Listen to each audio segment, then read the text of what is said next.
Hola a todos, soy el Dr. Beller y vamos a hablar sobre el ibuprofeno y su posible acción antiviral en la COVID-19. Vamos a estar viendo una introducción, la parte de farmacología, recordando un poco a qué grupo pertenece este fármaco, y vamos a correlacionar la parte de fármaco con la fisiopatología de la infección por SARS-CoV-2.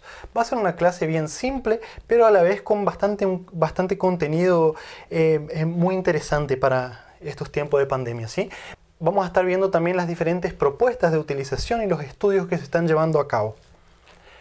Primero, el ibuprofeno, recuerden que es un fármaco que pertenece a la gran familia de AINE, antiinflamatorios no esteroideos. Y se los llama de esta forma para diferenciar de otro gran grupo de fármacos antiinflamatorios que son los esteroideos o corticosteroides. La acción antiinflamatoria se lleva a cabo por la inhibición no selectiva, y subrayen esto acá, ¿sí?, de las enzimas ciclooxigenasas. Ya les voy a contar un poco más de qué manera esto genera antiinflamación, ¿sí? La inhibición no selectiva de la ciclooxigenasa va a provocar, valga la redundancia, el efecto antiinflamatorio. Este efecto antiinflamatorio secundariamente va a provocar, a grandes rasgos, analgesia, o sea, va a sacar el dolor y va a tener su efecto antipirético. Esos son los principales efectos que se conocen de estos fármacos, pero vamos a ver que es un poco más complejo.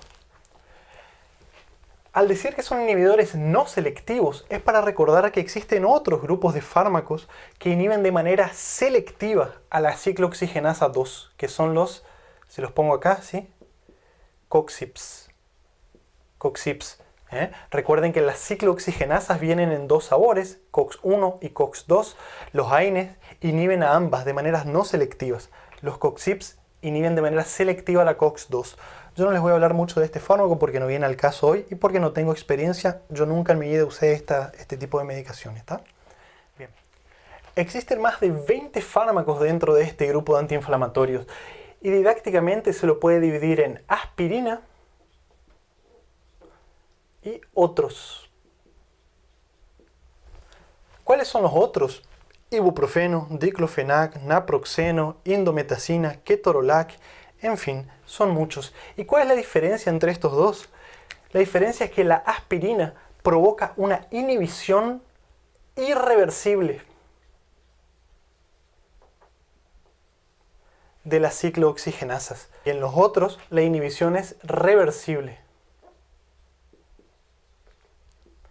¿Y cuál es la importancia de esto? Yo no me quiero ir por las ramas, pero recuerden simplemente que el efecto de la aspirina, al ser irreversible, por ejemplo, acá en el caso de las plaquetas, si nosotros inhibimos de manera irreversible a la ciclooxigenasa 1 presente en ellas, vamos a tener un efecto antiagregante plaquetario permanente en las plaquetas. Vamos a necesitar que se formen nuevas plaquetas para que se vaya el efecto de este fármaco. Dicho de otra forma, si por algún motivo nosotros necesitamos suspender la aspirina para realizar algún procedimiento que requiere la suspensión del fármaco, para evitar, digamos, el riesgo de sangrados, debemos suspender la aspirina por lo menos 7 a 10 días antes para hacer que se formen nuevas plaquetas que no estén bajo el efecto de este fármaco, ¿sí? Pero bueno, sigamos con nuestro tema de hoy. Vamos a recordar un poco ahora la parte de fármacos. Fíjense, ante una noxa, trauma, calor, toxinas o infección bacterianas o víricas, ¿sí?, se va a provocar una inflamación.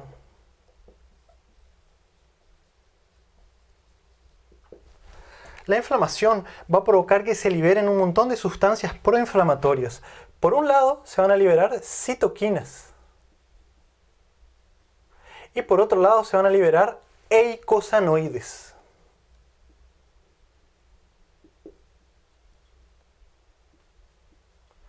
Los eicosanoides viene de la palabra griega que quiere decir 20 átomos de carbono. Estos eicosanoides son sustancias lipídicas que derivan del ácido araquidónico, los cuales van a provocar un efecto proinflamatorio. Fíjense en palabras más simples para que ustedes entiendan. ¿Qué son los eicosanoides? Son las prostaglandinas, los tromboxanos y los leucotrienos, ¿sí? Sustancias lipídicas derivados del ácido araquidónico que tienen efecto proinflamatorio. Para que se entienda un poco mejor.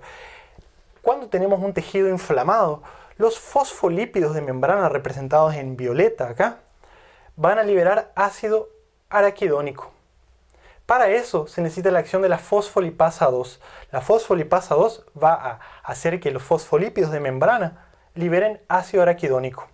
El ácido araquidónico es un sustrato, ¿sí? Y se va a, digamos, a metabolizar por dos vías. Por un lado, la vía de la ciclooxigenasa y por otro lado la vía de la lipooxigenasa. Esta es la famosa cascada del ácido araquidónico que ocurre en una inflamación, en cualquier inflamación. Es una respuesta inespecífica, ¿sí?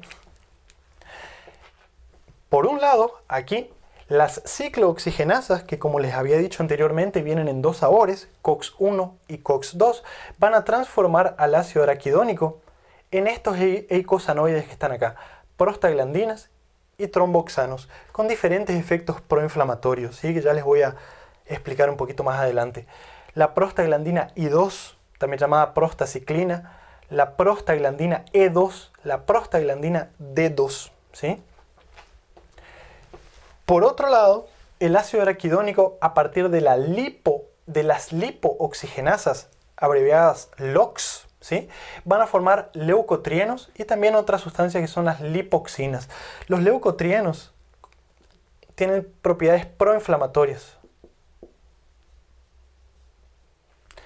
La función de los leucotrienos, entre muchas otras cosas, es estimular la quimiotaxis y la actividad de los neutrófilos, aumentan el poder antiviral de los neutrófilos, ¿sí? Entonces son muy importantes en la respuesta antivírica.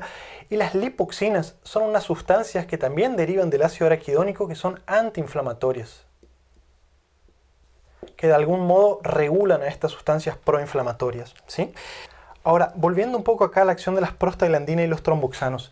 Fíjense, la COX-1 es una enzima constitutiva, o sea, está presente en casi todas las células, ¿sí? Incluyendo el estómago y las plaquetas. La producción de prostaglandinas en el estómago, recuerden que aumenta la secreción de mucus gástrico y disminuye la secreción de ácido clorhídrico. Entonces, imagínense, inhibiendo a la COX-1 en el estómago, aumentamos el riesgo de gastritis y de sangrados, de úlceras, ¿sí? Que es uno de los efectos adversos de los antiinflamatorios no esteroides. Por otro lado, el tromboxano 2, además de ser un potente vasoconstrictor en la circulación sistémica, va a provocar la agregación plaquetaria. Entonces, al inhibir esta enzima, como dijimos anteriormente, explicamos su efecto antiagregante plaquetario, ¿sí? Al inhibir la formación de tromboxano A2, por ejemplo. Ahora, la COX-2, a diferencia de la COX-1, no es constitutiva. Si bien ella está presente en riñón y en el cerebro, la COX-2 aumenta mucho su expresión y su concentración en los tejidos que están inflamados. O sea, se induce su síntesis por la inflamación. La COX-2 es la responsable de la formación de la mayor cantidad de prostaglandinas y tromboxanos en el tejido inflamado. Y solamente para recordar, porque esto es importante para nuestra práctica, ¿sí? En el riñón, por ejemplo, la prostaglandina E2 actúa sobre la arteriola aferente, provoca una vasodilatación de la arteriola aferente, lo cual provoca aumento de la tasa de filtración glomerular. Entonces, si nosotros inhibimos a esta enzima, nosotros estamos inhibiendo la acción de la prostaglandina aquí y perdemos, digamos, la vasodilatación de la arteriola aferente, lo cual puede provocar una disminución de la tasa de filtración glomerular. Por eso es importante evitar este tipo de fármacos en el contexto de la deshidratación. Por ejemplo, un paciente con COVID-19 que está vomitando, tiene diarrea, no está pudiendo tomar agua, que encima ya está con una peora de la función renal, o un paciente con cirrosis, insuficiencia cardíaca que está quedando deshidratado. En fin, tenemos que tener cuidados con estos fármacos porque pueden provocar insuficiencia renal aguda o, digamos, facilitar la aparición de la insuficiencia renal aguda. Por otro lado, la prostaglandina E2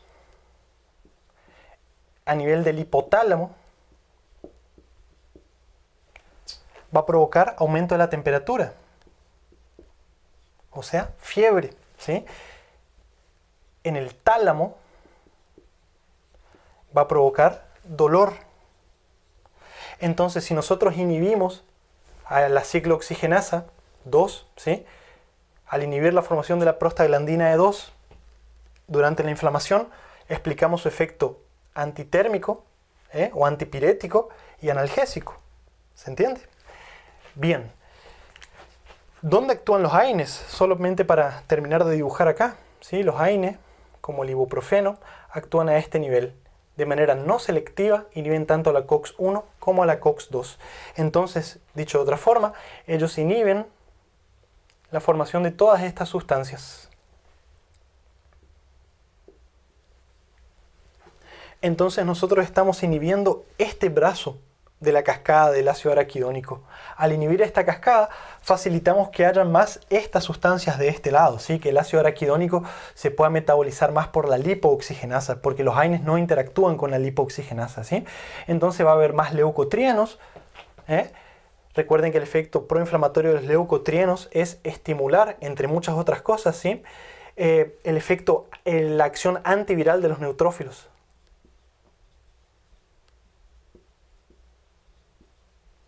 Y por otro lado, van a haber más cantidades de lipoxinas, que son antiinflamatorios que regulan a esta vía, ¿sí? Va a ser como una respuesta inflamatoria un poco más controlada. Yo les puse lipoxinas acá, para quien se está preguntando, ¿sí? En la vía de la ciclooxigenasa, porque a partir del ácido araquidónico, la ciclooxigenasa facilitan también la producción de algunas lipoxinas. Pero no pasa nada, porque nosotros las inhibimos acá, pero siguen habiendo acá de este lado.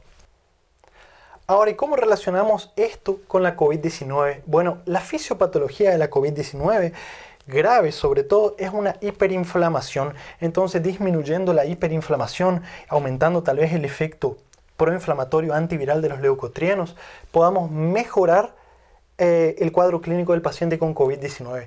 Ahora, no es solamente eso, ¿sí? Ahora se empieza a poner un poco más fina la cosa. El ácido araquidónico, según los modelos experimentales, tanto in vitro como in vivo en ratas, demostraron que esta sustancia, ¿sí? Ácido araquidónico, tiene un efecto antiviral. ¿De qué manera? Bueno, el ácido araquidónico se une o interactúa, digamos, con los lípidos de la envoltura de los virus que son envueltos, valga la redundancia, y desestabiliza la membrana. Dicho de otra forma, produce lisis viral, ¿sí?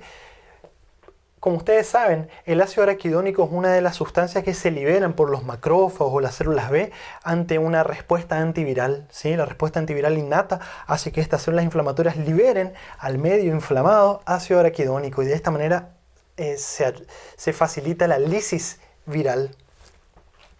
¿Y qué tiene que ver esto con el ibuprofeno? Bueno, si nosotros inhibimos a las ciclooxigenasas, inhibimos a esta vía, va a haber mayor cantidad de sustrato, va a haber mayor cantidad de ácido araquidónico, ¿sí? Porque vamos a estar metabolizando menos, entonces vamos a tener un mayor efecto antiviral. Esa sería una de las posibles explicaciones. Ahora, propiamente dicho, hablando de la COVID-19, ¿qué más podemos decir? Les voy a borrar esto un poco acá para que se entienda mejor. Entonces, fíjense, el ibuprofeno, además de tener su efecto antiinflamatorio, analgésico, antipirético y también antiagregante plaquetario, en modelos experimentales se mostró también tener un efecto antimicrobiano. La molécula de ibuprofenato de sodio tiene la propiedad química de ser anfipático, ¿sí? Anfipático. ¿Y qué quiere decir anfipático? Bueno, esta palabra viene del griego. Anfi quiere decir ambos y patos quiere decir pasión. Entonces, se puede decir que el ibuprofeno tiene dos lados, ¿sí? Un lado que es hidrofílico, o sea, que tiene afinidad con el agua, y otro lado que es hidrofóbico, o sea, repele el agua. Esas características químicas le permiten introducirse en los lípidos de la envoltura de los virus, ¿sí? Y desestabilizar, produce desestabilidad, inestabilidad. Desestabiliza los lípidos de la membrana o de las envolturas y eso hace que se rompa, ¿sí? El efecto de lisis viral en el SARS-CoV-2, por ejemplo. Y este efecto antimicrobiano del ibuprofeno por lisis de las envolturas o las membranas no es solamente de los virus, también se demostró en algunas bacterias, como por ejemplo Pseudomonas, Staphylococcus, Burkholderia en pacientes con fibrosis quística, por ejemplo, que se nebulizaban con una solución especial de ibuprofeno hipertónico. También se demostró en modelos experimentales in vitro, el ibuprofeno era capaz de matar a las bacterias, una solución hipertónica de ibuprofeno era capaz de matar a las bacterias por lisis de la membrana celular en tan solo 3 minutos, ¿sí? De esas bacterias que les nombré previamente. Entonces esto es algo que se lo estudió bastante. Ahora, ¿qué más podemos decir con respecto al SARS-CoV-2? Parte de la fisiopatología de la hiperinflamación y la trombosis que hay en el SARS-CoV-2 ocurre porque este virus estimula a la COX-2. Recuerden que la COX-2 lo que hace es, a partir del ácido araquidónico, producir estos eicosanoides, estas sustancias lipídicas con efecto proinflamatorio, protrombótico, proagregante plaquetario, ¿sí? Entonces el SARS-CoV-2, al estimular a esta enzima, estimula la formación de prostaglandina E2. Y esto es parte de la fisiopatología tanto de las trombosis que hay en esta enfermedad, como también de la hiperinflamación.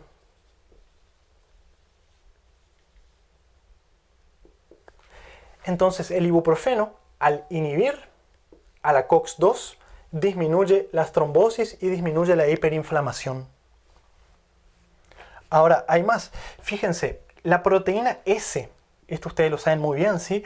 La proteína S del virus se une a la ECA2, lo cual le permite la internalización en la célula. Esa internalización es mediado también en el proceso de endocitosis, ¿sí? Es facilitado por la acción por la contracción de los filamentos de actina. Entonces, el ibuprofeno también se cree que impide la acción de la actina, impide la entrada del virus en las células, ¿sí? Al impedir, digamos, la contracción de los filamentos de actina. Incluso hay más, se cree que el ibuprofeno aumenta la cantidad de receptores ECA2 en la superficie de la célula pulmonar. Aumenta la expresión de las proteínas de receptores ECA2 en las superficies. Al principio de la pandemia había mucha controversia con esto, porque se creía que si hay mayor cantidad de receptores ECA2 en la superficie pulmonar, podría haber mayor cantidad de virus entrando, ¿sí? Podría facilitar la entrada del virus, lo que parece lógico si uno se pone a pensar.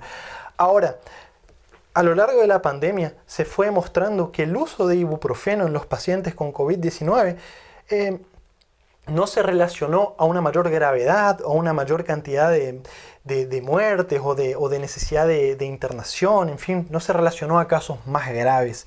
Y después comenzaron a salir varios artículos que decían que en realidad la proteína ECA2 en la superficie de los pulmones tiene un efecto protector, efecto antiinflamatorio, antifibrótico. Entonces utilizar fármacos como estos que aumentan la cantidad de ECA2 en la superficie de los pulmones no parece ser dañino, todo por lo contrario, parece ser protector. Entonces aquellas recomendaciones que habían al comienzo de la pandemia de contraindicar el uso de ibuprofeno en pacientes con COVID-19, después se fue, cambiando. Actualmente la FDA, la OMS, la Asociación Europea de Medicinas, todos ellos dicen que el ibuprofeno no está contraindicado. Incluso los pacientes que usan crónicamente ibuprofeno, por ejemplo, pacientes con artritis, no deben parar de tomar la medicación en la pandemia. Y si nosotros necesitamos utilizar ibuprofeno para el manejo de la inflamación o de la fiebre, podemos utilizarlo siempre conociendo los efectos adversos, como les dije anteriormente. No vamos a utilizar ningún antiinflamatorio no esteroide en un paciente que ya tiene injuria renal aguda, que está teniendo deshidratación, está vomitando, porque podemos empeorar aún más, o en un paciente que tiene un sangrado gástrico. En fin, tenemos que saber cómo utilizar estos fármacos. Pero todos estos efectos que les expliqué acá, ¿sí?, podrían explicar por qué el ibuprofeno podría ser benéfico. ¿Y por qué le digo podría? Porque todavía no está demostrado que realmente bajen la mortalidad o ayude. Lo que hay actualmente son varios estudios que están en andamiento. Por un lado tenemos el estudio Liberate.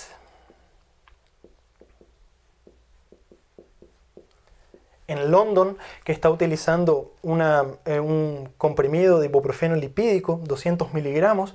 No tuve acceso al protocolo y todavía no está publicado los datos finales, pero están viendo si la administración de 200 miligramos de ibuprofeno en el paciente con COVID-19 hiperinflamado disminuye la mortalidad, disminuye la necesidad de ventilación mecánica, en fin, si mejora, digamos, la evolución del paciente.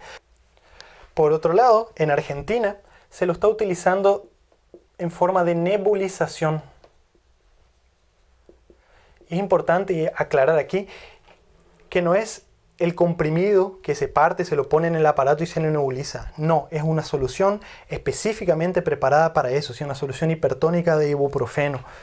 50 miligramos y se le nebuliza 2 o 3 veces al paciente durante el periodo inflamatorio.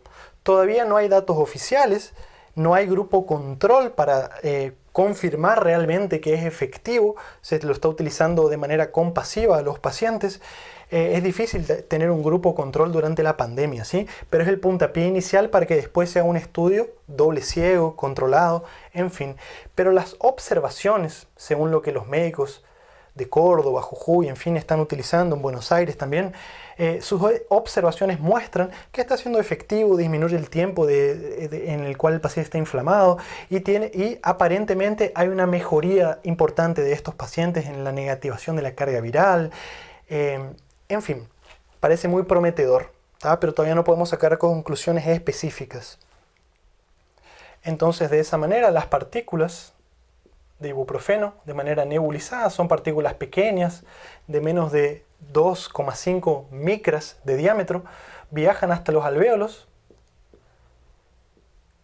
y el ibuprofeno lisa la membrana, rompe la membrana del SARS-CoV-2 y destruye a este virus, ¿sí? Además de todos los otros efectos antiinflamatorios que hablamos a continuación, que hablamos anteriormente.